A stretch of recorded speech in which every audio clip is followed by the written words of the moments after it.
L'autre matin, en me réveillant, donc j'étais entre le songe et le réveil, et il y a une phrase, en fait, une question très surprenante qui a surgi. En fait, elle m'a vraiment réveillée.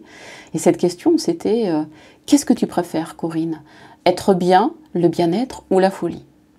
Alors ça m'a un peu surprise, hein, parce que c'était quand même un peu étrange d'avoir ce genre de questions, voilà, de bon matin.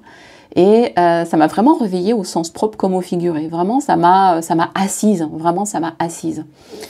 Et en fait, j'ai ressenti immédiatement une sorte de joie immense à dire et à me dire, mais oui, bien sûr, la folie.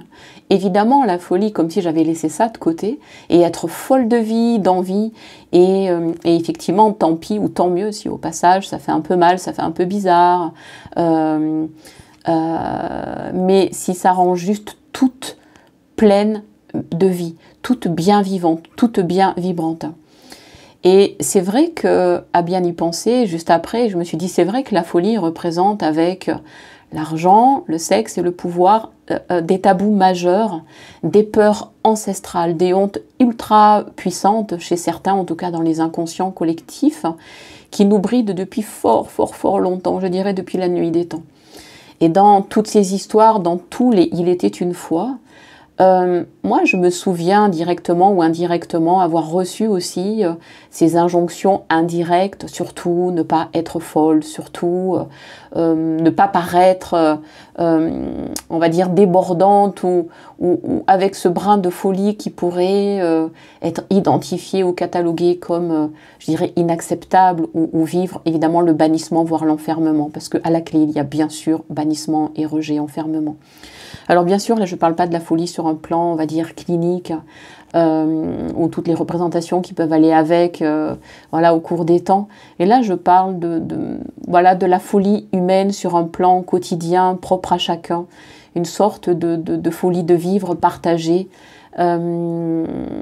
Parce que finalement, si on se pose la question, il nous en coûterait quoi d'être un petit peu plus fou, un petit peu plus folle, voire carrément fou ou folle, d'avoir ce brin de folie ou ce vent de folie, voilà, qui nous pousse.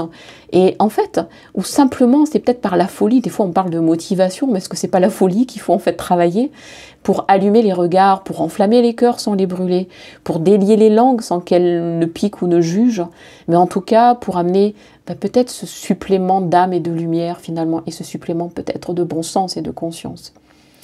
Alors c'est vrai que peut-être le temps de la folie, on va dire ordinaire, réhabilitée, d'une folie banale ou quotidienne, peut-être que c'est une solution, une autre solution pour remettre du sens, voilà, dans la période, dans le moment, dans nos vies, dans là où il nous semble que peut-être c'est un peu absent ou c'est altéré.